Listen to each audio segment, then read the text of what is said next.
Welcome to this week's Property Matters, the show that brings global trends to an Irish audience to help shape your knowledge of the industry. You can contact us on Twitter at iPropertyRadio or by email at hello@iproperty.com. Your hosts today are myself, Brian Fox, and Carol Talon. Okay, and good afternoon. So just a quick look at the headlines this week. The average monthly rents across the country rose to a new record level for the second quarter of the year, according to the latest quarterly draft report.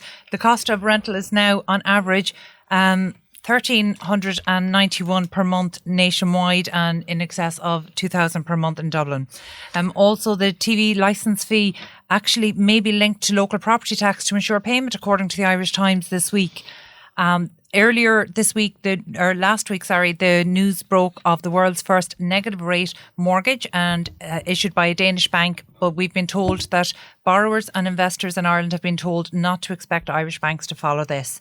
And co-living continues to make property headlines this week, as it now appears co-living residents may fall outside of statutory rental protections. Thanks, Carol. Okay, last week's controversial decision to end grants under the SEAI scheme has now been reversed. Dún Laoghaire Council is to build affordable homes for sale near Foxrock. And according to RTE, a green light has been given for 450 apartments at the former Chivers site in Coolock. Also, TDs have spoken out against the awarding of a €14 million contract to one of the construction companies caught up in the defective schools controversy. And finally, the SCSI is concerned the Help to Buy scheme, which is expected to be retained in Budget 2020, is not addressing the high costs of construction in Ireland, and society has now released its pre-budget submission through the SCSI website. Okay, and actually that submission is definitely well worth a read for anybody who has an interest, so I recommend head over to the SCSI website for that. So in studio with us today, we're looking at owners management companies, and we're going to take the whole show, a whole 60 minutes, to try get to grips with some of the proposed reforms and really what needs to happen. So in studio with us right now, we've David Rouse, advisor on owners management companies and multi-unit development sector within the housing agency, and Fiona Dunkin, newly appointed director of policy of Clúid. You're both very welcome to studio with us today. Thanks very much. So back to this report. David, you might just explain for our listeners here what exactly the report is and the purpose of it. Thanks very much, Carol, and thank you very much for having me on the programme this evening. In essence, the report, which is an independent piece of work undertaken by Paul Mooney, who will, I think, appear later on the show, focuses on owners management companies as the not-for-profit entities that are at the centre of the management of multi-unit developments, or in plain English, apartment developments or managed estates around the country. And really, the housing agency has been examining the functioning of this particular sector within the broader context of national housing stock, and in the context of the legislation that is there for the sector and the challenges that have faced the sector. The agency, together with Cluid, and I know Fiona will speak to the rationale from Cluid's point of view getting involved in the report, the agency took the view that it was time maybe for if you like, a pit stop in the sector, and to look at the regulation that's there, what's working, what's not working, and also, I suppose, looking out the front window of the car, for want of a better term, to see what's coming down the road in future in terms of the growth in the apartment sector. The agency is conscious of the number of apartments that are going to be constructed under the strategic housing development process, and equally what's there in terms of existing stock. Equally, the legislation, specifically the Multi-Units Development Act, has been in place since 2011, and we felt it was time to perhaps take a look at how that had worked or hadn't worked. Mm-hmm. And really, it was over then to Paul to undertake some research and come up with his recommendations and findings. Okay, and I know there was certainly some surprising figures contained within that report, and we're going to flesh out some of those over the next 60 minutes. But maybe, Fiona, we might just refer to you there, because of the apartments currently inhabited in Ireland, 20% are social housing. Now, obviously, Cluid Housing, as the largest approved housing body in Ireland, that's a huge task that you're undertaking. So how many units do you currently have under management? Yeah, so currently we have just over 7,000 units. So as you say, we're the largest approved housing body in Ireland. In terms of apartments, we've over 2,000, so that represents about 37% of our stock. So I suppose this report was commissioned, as Paul mentioned, I suppose, or as David mentioned, I suppose to I suppose to look at the issues that are out there in relation to apartments in Ireland. Obviously, more and more people are living in apartments. We still have the lowest proportion of apartment dwellers in Europe. But I suppose for us, it's becoming more and more important that we analyse how owners management companies are actually operating in practice. So it was, I think a very timely report. And I think it's really going to inform the debate with regard to apartment usage in Ireland and how we can best, I suppose, of operate, course. Yeah. And I think it might actually surprise people, because when we talk about social housing, I think maybe there are listeners that won't be aware of exactly how social housing is delivered between the local authorities in conjunction with approved housing bodies, and that actually making the housing available is really only one step of the process that you're engaged in. And then the ongoing management, that's something that's a substantial part. Exactly. So in terms of, when we talk about the largest landlords in Ireland, we tend maybe not to consider the approved housing bodies. Yeah. And I presume in relation to additional challenges that might come up, you've all of the same challenges as any property manager managing 7,000 units. We do indeed. As you say, we're a large landlord, as the sector, represents a number of large landlords. I suppose our own staff will be represented on OMCs, and it would be a really important aspect of their work. And I suppose the challenges that they face relate to, I suppose, inefficiencies within OMCs, kind of inconsistencies with regard to the capacity among directors. So, as we mentioned in the report, all directors are, that put themselves forward on a voluntary basis. Many directors won't have the kind of the training and skills that might be, relevant to the operations of the OMC. So that can cause issues for ourselves in our daily work as representatives on OMCs. Other aspects relate to, I suppose, sinking fund provision, which I'm sure we'll delve into in a bit more detail. Absolutely. I think that's one of the big issues. That's one of the big issues that's surrounding the owners of apartment blocks at the moment. Exactly. So I suppose it's a really key concern for us. And I know, in the National Development Plan, for example, or, a huge aspect of what the state wants to do in terms of industry, employment, environmental concerns relates to increasing density within our housing stock, and ensuring that, as part of that. But if I could just ask, from the point of view of a national breakdown, I'm sure the largest sector of apartments, if we could call it that, would be in Dublin as opposed to any other place around the country. Yes. And I mean, how could that be worked on in terms of people having more of an interest in apartments as opposed to houses in other cities around the country? Well, if I could take up that point, perhaps, Brian, I suppose taking the context of the various national planning strategies and policies that are out there, I think the three key policies that are focusing on increased residential densities in urban areas are the National Planning Framework Ireland 2040, Rebuilding Ireland, and finally the Climate Action Plan that was issued a number of weeks ago. And those all focus on compact urban growth. And in order to advance the objectives of those particular policy documents, the focus really needs to be on construction of high density apartment dwellings. And as the report points out, owners management companies are effectively the glue that holds together the successful or otherwise operation of an apartment development.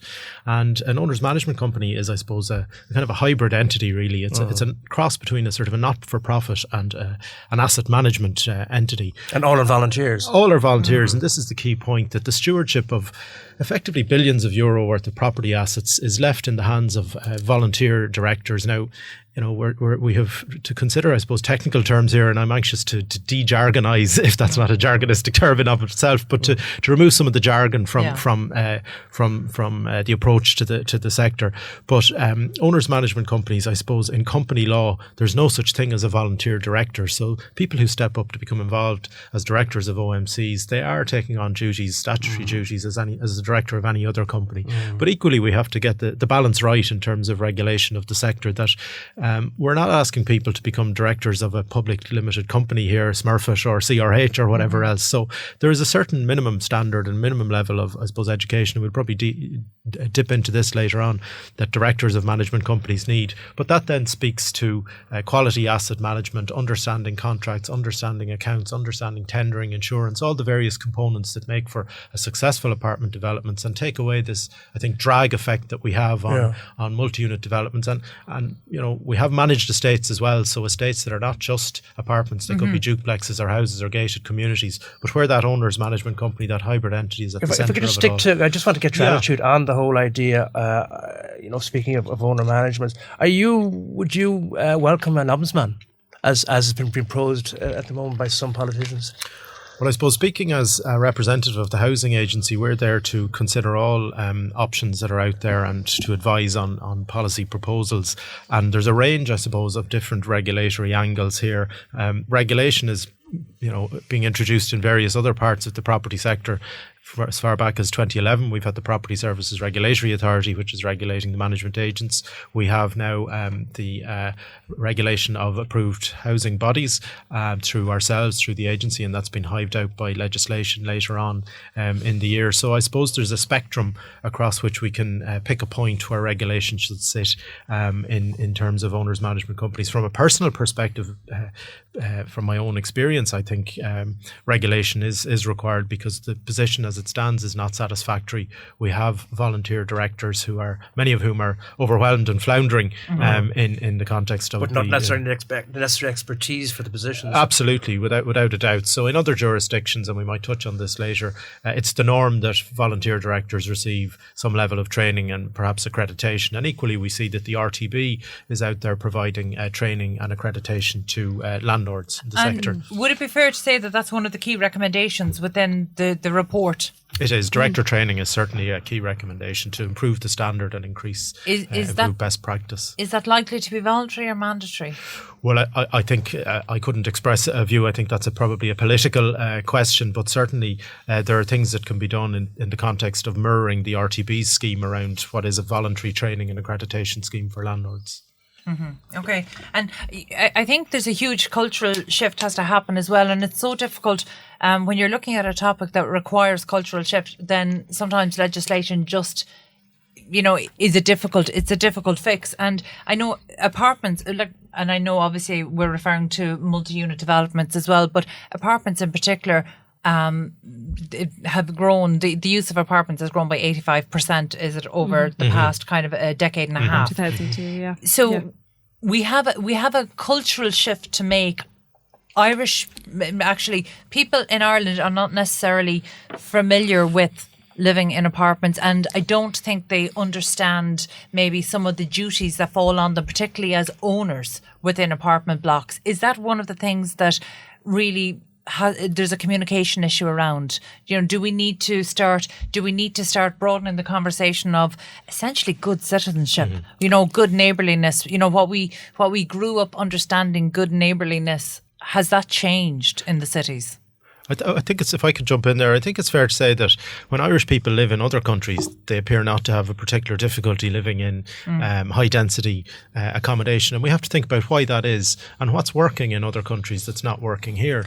Well, if we take countries like Canada or Australia, so English-speaking common law jurisdictions, the same broad cultural infrastructure, for want of a better term, apartment living seems to work there, and that's probably because owners' management companies, again coming back to this entity at the centre of it all, are well run. They are quite heavily regulated in those countries, so their law is very prescriptive in setting out what can and can't happen. So that means that the management, the day-to-day operations of apartment estates and managed estates is satisfactory, and people find them as good places in which to live, so they're culturally accepted.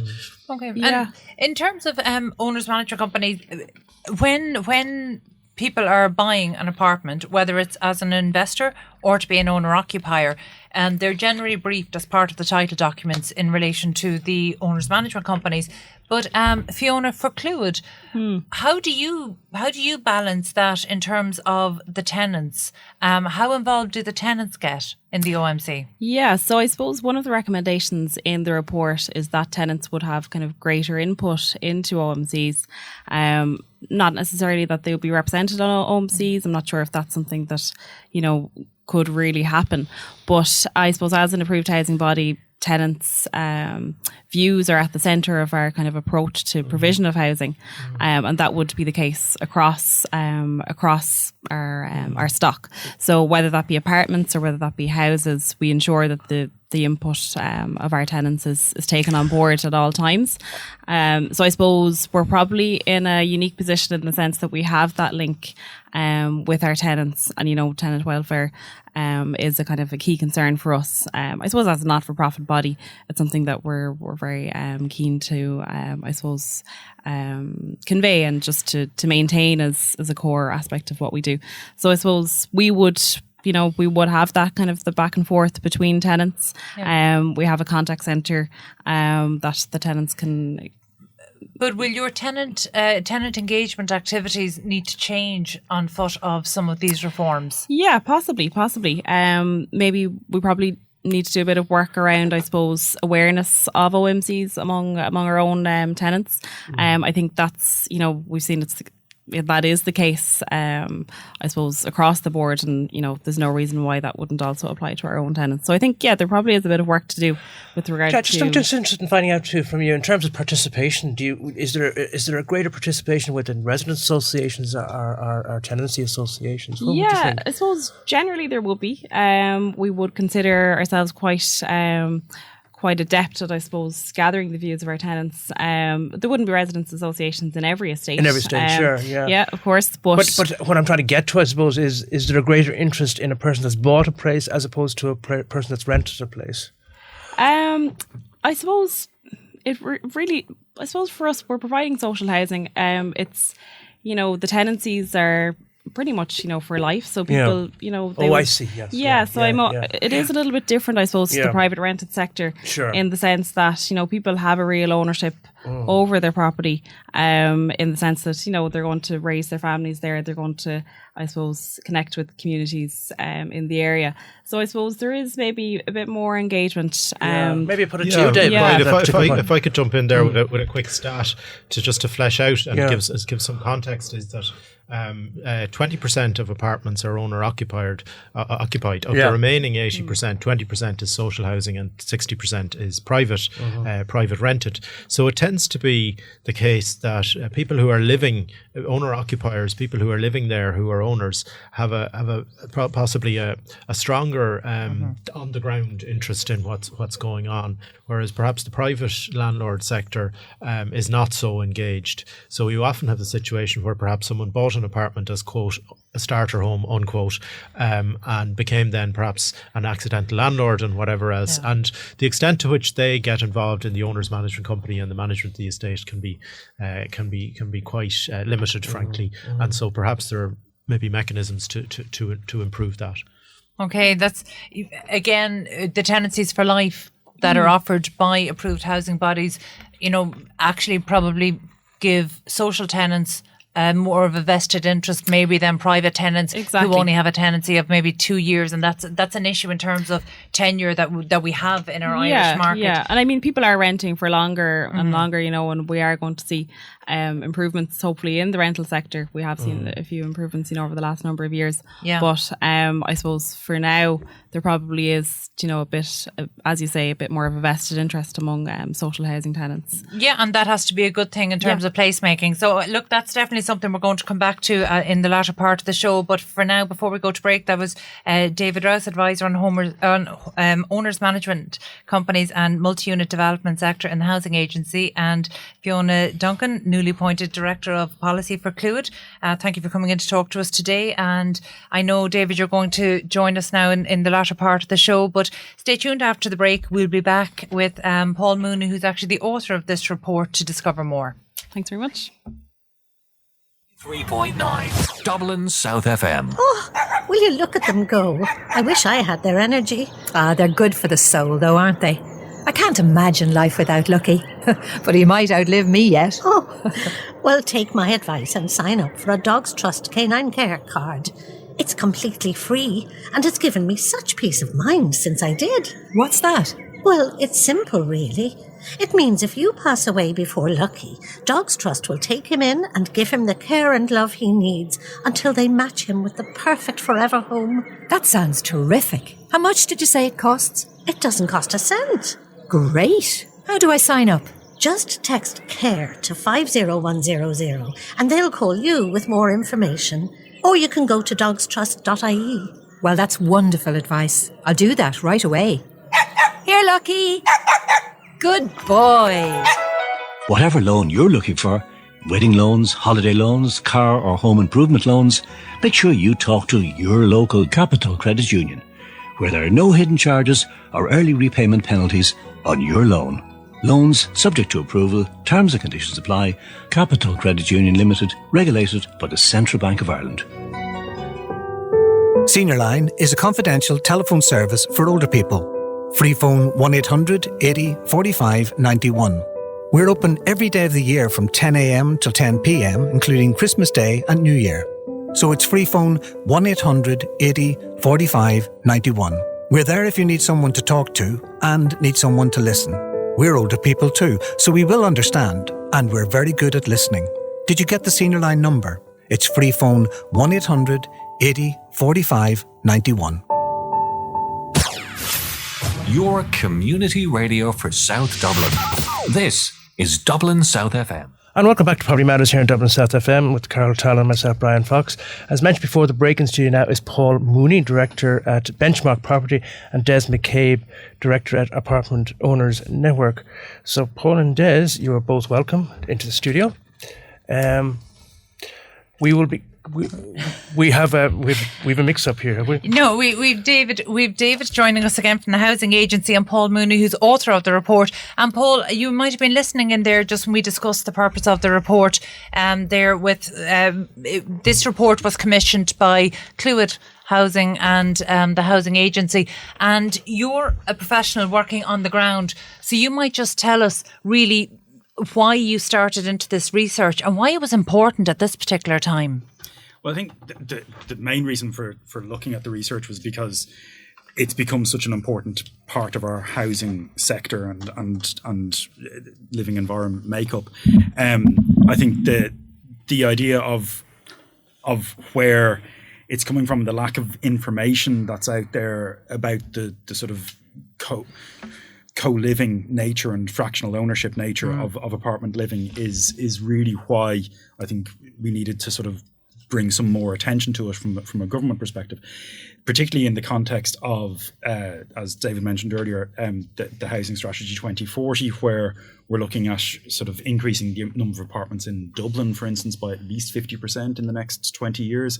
And that's quite a conservative figure, I understand. It's conservative. When you look at that, you're taking into account the idea that we'll have high density freehold housing as well as high density apartment living. But, you know, in the context of say something like Poolbeg Peninsula, in the context of Adamstown, the context of Cherrywood, those communities will only evolve with owners management companies involved, or with a large amount of PRS as well, like private rental sector, purpose-built buildings. But to develop communities, I think it's important that we have a number of owner occupiers in the areas, that we have a cross section of tenure ownerships, and I think it's important that owner occupancy is encouraged in these locations, and for that we need owners management companies. Okay, how then is the emergence of the build to rent sector that we're seeing at the moment, how is that going to change the practical operation of owners management companies as we move forward? Well, on a simple side of it, and when you look at the DAFT report today, and it's talking about 25,000 private rental sector apartments planned in Dublin in the pipeline at this point in time, those buildings won't require owners management companies because they're not into fractional ownership. It's one fund that owns the entire building, so there's no need for owners management companies, and they serve a massive need in the country for quality rental accommodation. To push all of our high density housing requirements into those areas means that we're preventing people from buying their own homes in those areas as well, which it's possibly not the preference on these situations. That I think you want a good cross section of ownership in these areas. So you want professional landlords, you want approved housing bodies, but you also want owner occupiers. And with that cross section, you will end up with a meaningful sort of coherent community being evolved in these areas. And that, I think that's going to be important when we look at Poolbeg and Cherrywood and Adamstown and things like that. Yeah, absolutely. And I know you've a quarter of a century of experience, and I would imagine much of that would be dealing with professional landlords, or maybe not so professional landlords.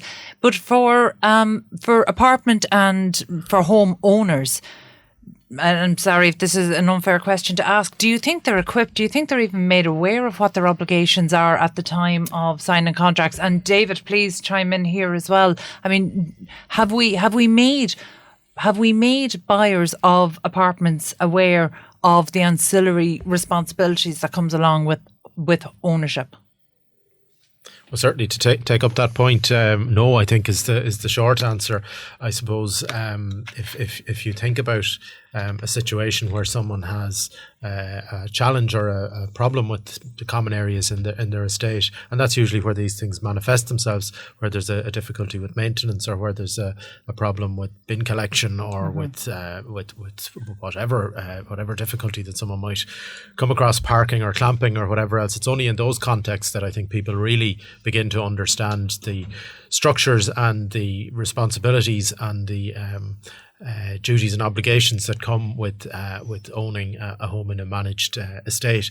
Now, whether that's because they are in a hurry when they want to purchase their property, or they sort of leave it to their solicitor to deal with the detail on these things, I'm not quite sure, but it's not satisfactory that someone who's living in a managed estate doesn't understand that they're part of a collective entity that is an owner's management company. But is that because pre the Mud Act 2011, things were on a very informal basis, that these were neighbourhood associations, that it was a case that people with a common interest came together? Well, owners management companies predate the Multi-Unit Development Act. They've been around for 30 or 40 years at this stage. I think the Mud Act did it did raise the profile, if you like, of the owners management companies and the various duties and responsibilities, and put in some initial scaffolding around the sector, but quite clearly,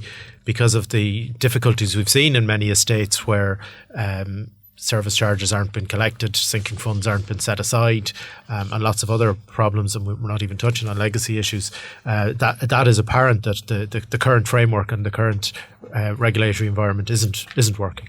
Right, and is that what prompted this report in the first place? Because obviously the Housing Agency has such a wide remit at what I'm going to say is a historically difficult time for housing in Ireland. Absolutely. Yeah. So that this is a priority in terms of resources maybe indicates the scale of problems that people are having. So, can you maybe shed some light as to some of the issues that the Housing Agency would be dealing with? Well, certainly, as Fiona would have mentioned, in the context of social housing and ourselves with our work with local authorities, we see the involvement of the state through, for example, Part 5 acquisitions, as Fiona has mentioned, through AHB. So there is a component of the housing stock for which the state has direct or indirect responsibility in multi-unit developments. And equally, there's a responsibility to provide, I suppose, a framework for the wider citizenship, the people in private ownership or rented accommodation, to ensure that standards are maintained and that there is, I suppose, a satisfactory level of information out there for people when they're buying into a managed estate. So those, I suppose, are the broader policy concerns, and equally those that are in the other policy documents that we mentioned earlier in the context of, say, climate change and decarbonisation and so on. Okay. Am I correct in saying that this only applies to developments that have in excess of 5 units, is it? Yes. Okay. Well, the Multi-Unit Development Act only applies to units in excess of 5 units. So for smaller developments of, say, 4 units, what is the redress there? Like, where can, are you look back to the Residential Tenancies Board? No, you're into sort of a particular review of what sort of title is found in those sort of developments. In the UK, they've got a different method of co-ownership when it comes to smaller developments, and typically old houses being carved up. A more cooperative approach. Basically a joint tenancy aspect when it comes to the common areas of the development, and sort of covenants within different leasehold titles towards each other in ownership. We don't have that nature of tenure here. And to be perfectly honest, if you have a situation where there isn't a management company, some small developments, if there is developments of 2 or 3 units or 4 units, they will still have a management company. They're just not governed under the Multi-Unit Developments Act. But if they don't have a management company, there's got to be some form of title that holds the common areas, and that can very often be a freeholder who's granted long leaseholds for the different units in it. But typically you'll find that no banks will lend on that type of title, and that it'll become a difficult title to manage and to administer. Okay, and we might turn our attention to one of the issues maybe that is most associated with problems around OMCs, and that in sinking funds. And maybe there's a legacy hangover from the boom years for some of our developments that might be 15 years old, and there's an increased awareness now for people buying properties. When they're going in and they're looking at the property and they're pricing up the property, there's an increasing awareness on buyers and investors, to take a look at the management company structure, to take a look at the sinking funds, so that they're comparing like with like when they're buying into a new development. But how much of a problem is this in Ireland? I think funding owners' management companies is a significant problem, with, whether it's normal service charges or sinking funds.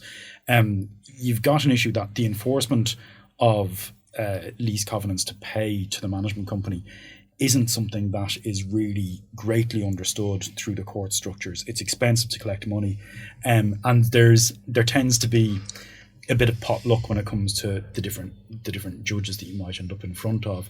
They might take on board circumstances that they really shouldn't when it comes to giving enforcements on relation to service charges. We also have very little recourse and enforcement availability. If somebody can't afford to pay their service charge, it is left sit. In other jurisdictions, there's a much stronger enforcement policy, and that goes under either landlord and tenant or specific strata management and condominium management legislation. Did your research uncover how great a problem non-payment of service charges? Do we know the scale of that problem in Ireland? Yeah, it's pretty severe. On average, from a sample taken of owners' management companies, the average was that about 58% of their annual service charge income was tied up in debtors. So sorry, 58 don't pay. 58%. So if your service charge income is 100,000 a year, the average debtor level would be 58,000. That's huge. Yes. Yeah. So prudent service charge budgeting allows for a large amount of uncollection and on non-payment. And even if it was to be collected, is there any special designation of this debt, or is it literally like collecting a debt? So it has to go through the same district court, circuit court matters? The one recognition that we've had over the years about the nature of the debt is that in the Personal Insolvency Act, it has a special category of debt in relation to service charges, which is that an owner's management company can opt that a service charge debt isn't included in a personal insolvency arrangement. It's the only type of debt outside of revenue that actually qualifies.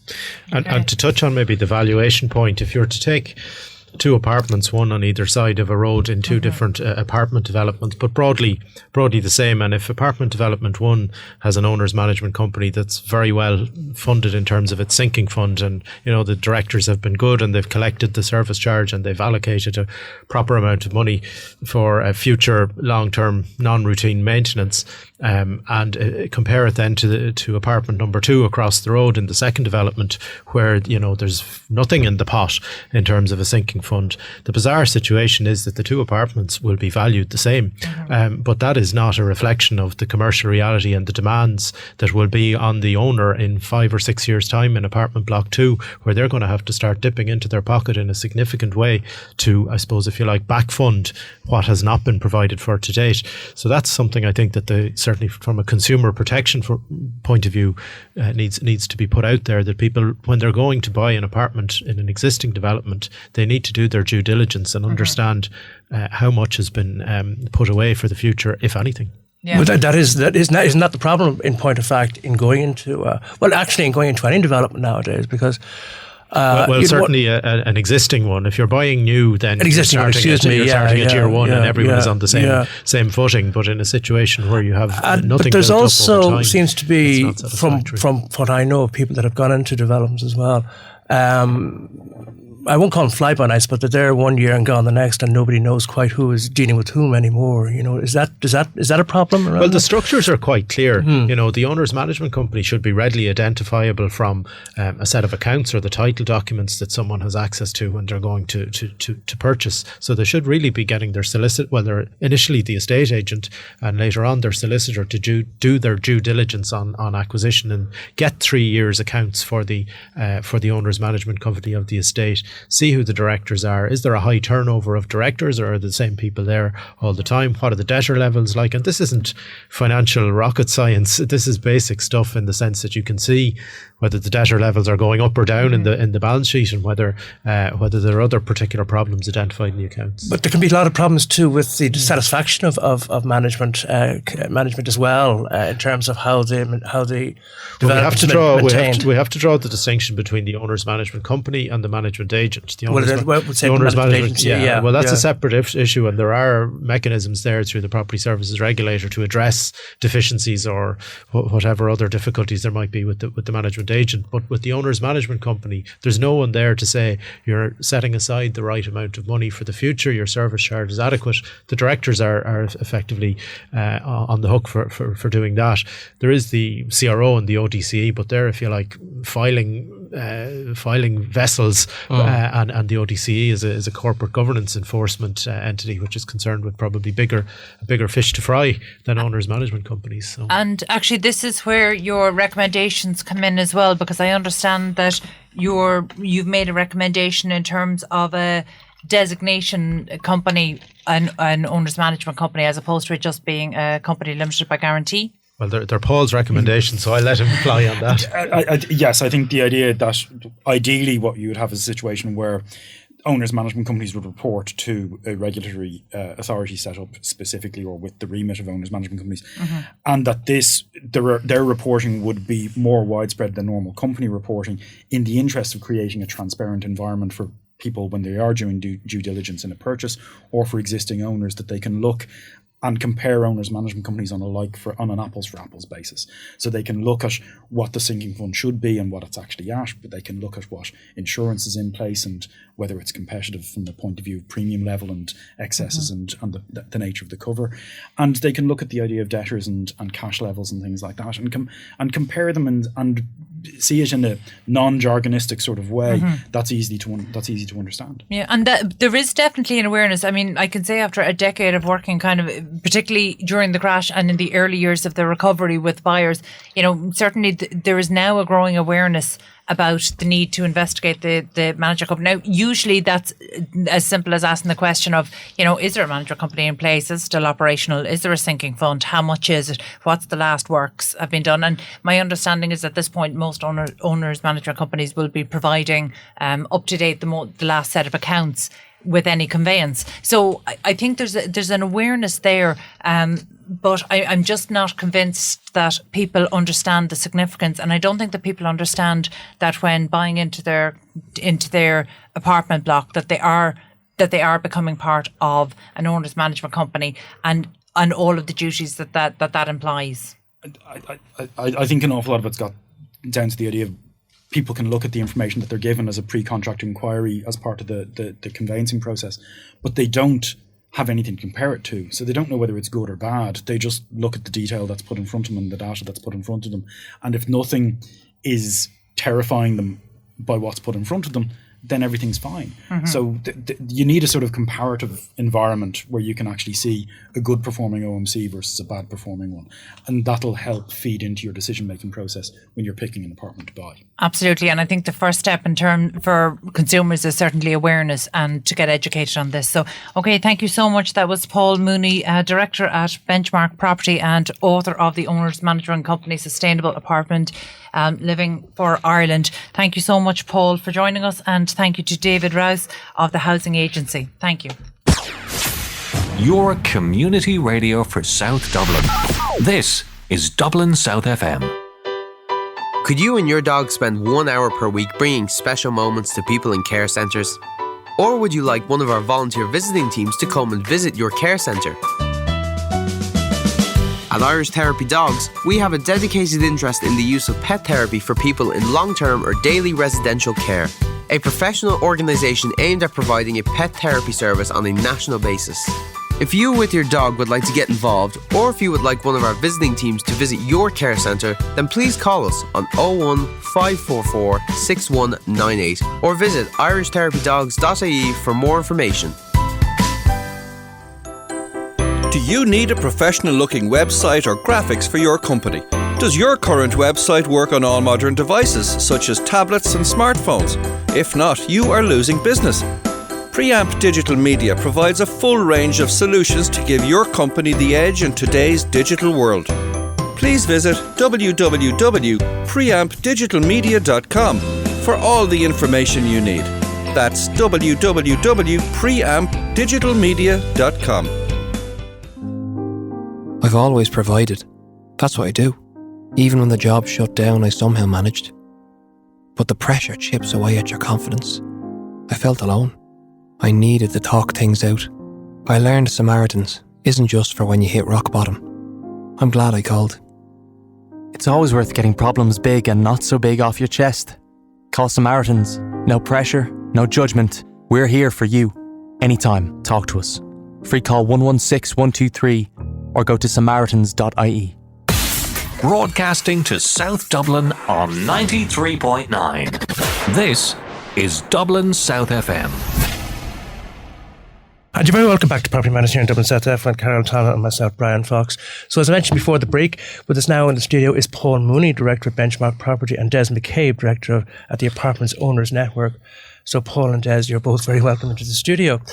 Shall we start with you, Des, the Apartment Owners Network? Could you just expand on what that's all about? So the Apartment Owners Network is a voluntary group. It's, I suppose, a self-help group that was set up over 10 years ago. It was an initiative of Dublin City Council,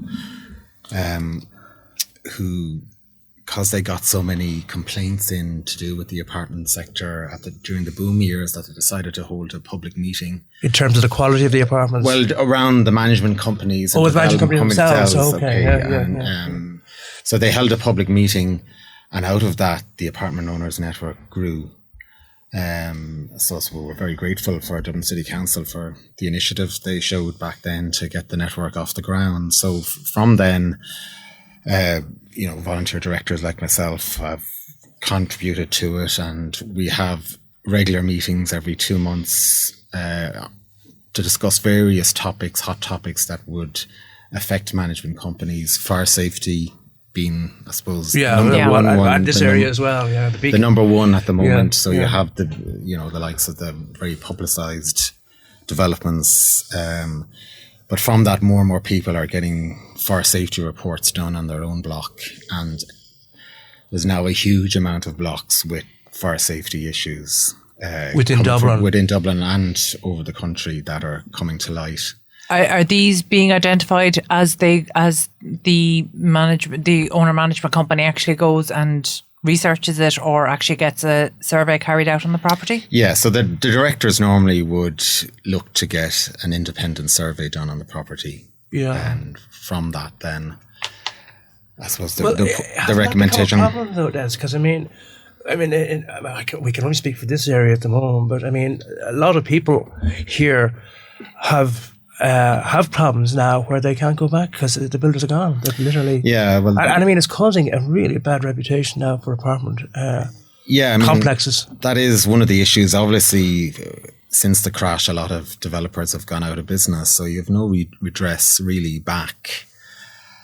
And even if you do, unless the developer, is up and running and willing to help, a lot of management companies are faced with, do they go through the courts to try and get the developer to pay for the cost of the work that needs to be done? And often I think management companies will see maybe that's a long process with no guarantee at the end of it, and you still have the works that still have to be carried out. So you could waste 5 years potentially. But is there I presume there's often the scenario where maybe the development company is gone, so it doesn't exist anymore. Yeah, so even so has there been any success in looking beyond that, as in lifting the corporate veil? Has there been any success in going after maybe the individuals behind the company? I'm not aware of any success myself. So is there an image problem? That's really what I'm trying to get to, because there seems to be still, I mean, you could bear this one out, still a resistance towards looking at apartments, not just in this country, but also in this town as well.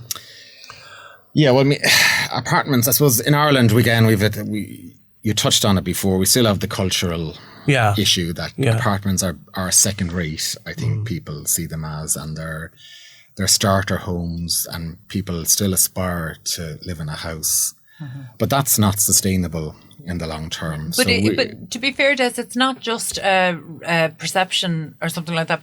I've lived in apartments outside of Ireland, and the apartments were fit for purpose. There was laundry facilities, there was storage rooms. So they were apartments, but we had everything we need. I now live in a very small house that doesn't have the same facilities as my apartment in Spain did, despite the fact that it's a house. It has a garden, but that's probably the only perk in terms of storage. They're just not well designed. So yes, there's a culture and there's a perception issue there, but also we weren't designing apartments for life. We weren't designing apartments for people to live in. We weren't designing them for families. We weren't designing them for older people. We seemed to only design one type of apartment for young professionals after they got to a certain level living in, and before they moved into their 3-bed semi in the suburbs. We just didn't seem to design the variety. Is that fair? Yeah, I mean, you're right. Like storage, facilities for children, access bicycle for parking.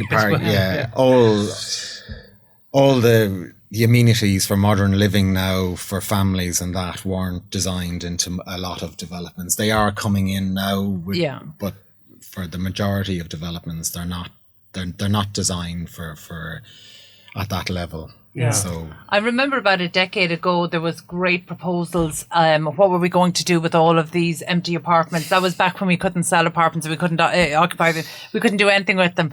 And there was serious proposals went before Dublin City Council as to how we would literally turn 2 and 3 apartments into one and actually design them that they were suitable. And I can remember about a decade ago having a German couple contact us. Actually, they were an Irish couple who'd been living in Germany for decades and wanted to retire back to Ireland. And their basic starting requirement was a penthouse apartment for, I think, about 3,000 square feet. And I then had to discover there was like 7 of those built in Dublin during that time. Only 7. And these were penthouses, but they were, across 2 floors. And, we just weren't building, we weren't designing apartments for the way people were living. And now people are trying to live within the buildings that are there at the moment and the confines that are there at the moment. And I think it's bringing up challenges, understandably. But I'd look at it and think that some of the best designed apartments in Ireland or in Dublin were built pre-1985, and then I would actually say that that's probably true. And then you've got the idea that it comes down to the idea of where the discerning purchaser is going to be. The problem that we had between 2001 and 2008 was that there was no discerning purchasers. Everybody was just in a panic to buy. You also had a situation where the developers wouldn't make any more money by designing well. And they weren't being forced to design well. They would build within very wide parameters about square footage and things like that. But they weren't encouraged to think outside the box when it came to design. When you look at design standards overseas, there's a great one in Victoria in Australia where they have to build rooms in proportion to the ceiling and window size. So if you've got a higher floor to ceiling, you're allowed to build a deeper room. If you've got a larger window, you're allowed to build a deeper room. But if you have small or like just regular floor to ceiling heights, the room has to be shallow enough so that natural light spills in through the window. Very simple, that seems very straightforward, very logical. But here, in Ireland, you find it very difficult to find an apartment that's got good floor to ceiling height. It tends to be exactly the same standard. And you watch this when you look at commercial developments versus residential developments when they're side by side. You will always notice that residential developments have extra floors while being the same height as the commercial development because floor to ceiling heights are lower. Now, you can put that down to mechanical and electrical installations and things like that. But the bottom line of it is that we don't really go for outstanding apartment design in this country like they do in other countries, like they do in Denmark and like they do in Finland and the Scandinavian But is that countries. going to change? Now, again, this comes back to the people who were using apartments and at what stage of their life they were using apartments. Whereas when we move towards a greater proportion of the population actually living in apartments for all of their life, is that going to change? Has it already started to change? I think you'll see when you've got, like at the moment, you've got very few apartment buildings being built for sale purposes. And probably one of the highest profile ones is Lansdowne Place at this point in time, which is exceeding. Would that not be a very premium? Absolutely. And this is the idea that with the premium, if they can prove that you'll obtain premium prices and a demand for purchase by building something that is strong in design, it may deliver, it may bleed through the rest of the market. But at the moment, there's no apartments being built for sale purposes at all. And this is because the build cost is too high, and the only purchasers that are out there at this point in time is bulk purchasing through funds for rental purposes because as you said earlier, we've got the first negative negative mortgage being granted. The idea is you can buy apartment buildings for a return of 3 or 3.5%, and it makes sense. But you can't build them for sale. That'll deliver the same purchase. Yeah. What about say going outside the M50 and building? Well, I think this is with proper facilities. But I think this is the idea that what we've never embraced is the idea of what sort of comfort and amenity and living experience you get out of apartment development. And the concept of this is meant to be, urbanized communities where all the facilities are at your doorstep. You've got good public transport infrastructure. You've got every health and educational amenity nearby. So you don't have to waste time commuting. That's the purpose of urban centres. When you start building apartments without those facilities, it doesn't work. But my point being that you can have that infrastructure, you can build a rail line or build some sort of bus service out to it anyway. As part of the plans. But we already see this with the plans for Poolbeg, and I've got to be a little bit careful. But in Poolbeg, they're not allowed to build beyond 1,000 units until the Lewis line is extended there. Why would they be allowed to start without the Lewis line being extended? And this is what we've got to look at. Like I saw it 10 years ago in Northern Fringe with Clongriffin and the coast and everything like that. They were allowed to build 2,000 units there before the Dart station opened, before the school opened. But that's something that's just very different, because I know during the crash we went out and studied the market in Spain, and what we saw there was absolutely the same thing. Buildings stopped completely. But what was really unusual, and at the time it really struck me, that all of your footpaths were in place, public lighting was in place, parks were in place, and they were being maintained, and all the rest was desert land. And I was wondering why we had all these parks and footpaths and public lighting or street lighting in the desert, and it was essentially everywhere that had been designated for building. All of that had to be done before a sod was turned. But actually, over the course of less than 2 years, really over the course of 18 months, we saw that area transform very, very quickly, because it meant when building started, it started very quickly. And I think this will be the interesting thing to watch Cherrywood evolve, because Cherrywood has the Lewis line running through it at this point in time. It has the M50 alongside it. It does have the infrastructures that you want. They are building the parks there before they start building 2,500, 3,000 residential units to go alongside it. So it's a new way of looking at it for Ireland, but a logical way, and a way where the employment and the public transport infrastructure is delivered alongside the house. Absolutely. Des, this probably feels very far removed from the conversations that you're having with your members. Would that be fair to say? Yeah, I mean, for our members, we're dealing with, I suppose, the issues from the boom era primarily. Specifically, what are they? Because I know you mentioned there in terms of the fire safety or the fire defects really that are now being rectified. How prevalent are you finding it, say, dealing with management companies that maybe the developer has gone altogether and simply there is no entity there? Is that still a problem? I remember it being a problem 5, 6, 7 years ago. Is that still a problem today? That's still, it doesn't seem to be as prevalent as it used to be, but management companies that haven't had their common areas transferred across, where the developer has gone into liquidation, that's still out there. And actually, have you a practical, have you a case study? Have you actually seen that? Because we've sought advice for so many different times about this, and in theory, we know that where the development company is gone, essentially the communal areas refer to the state, and then there's a mechanism to have them gifted from the state back.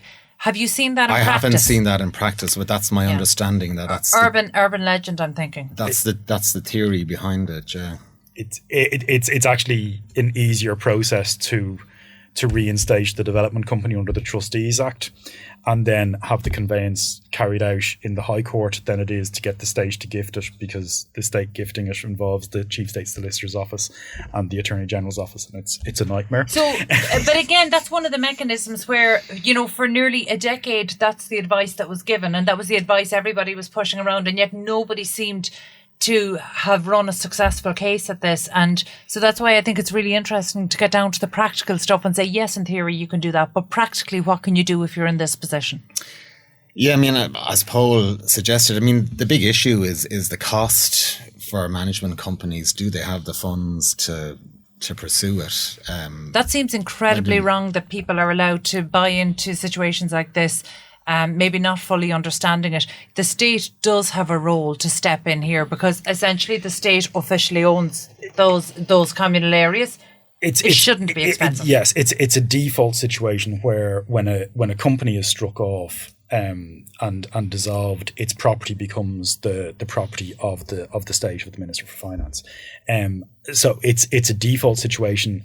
But to get the conveyance executed, it's not the most difficult thing to do as a High Court application, and it's not as expensive as it used to be, because there's a few people out there who know how to do it well. I'm not going to try and cut you off, Paul. That was Paul Mooney and Des McCabe. Thank you for joining us today. That's it from us in the studio today. Thank you for joining us on Property Matters, the show where property matters. Get in touch with the show by emailing hello@iproperty.com or on Twitter at iPropertyRadio. Okay, so again, thank you to all of our guests in studio today. Owners management companies, this is a huge issue that is going to affect more and more people. So I recommend that anybody who's interested log on to the housing agency website and take a look through the recommendations. It's definitely worth looking at. Also, I would like to thank our producer, Katie Talon, who is also our sound engineer. Good job, Katie. And we're back same time next week from Brian Fox and myself, Carol Talon. Have a great week.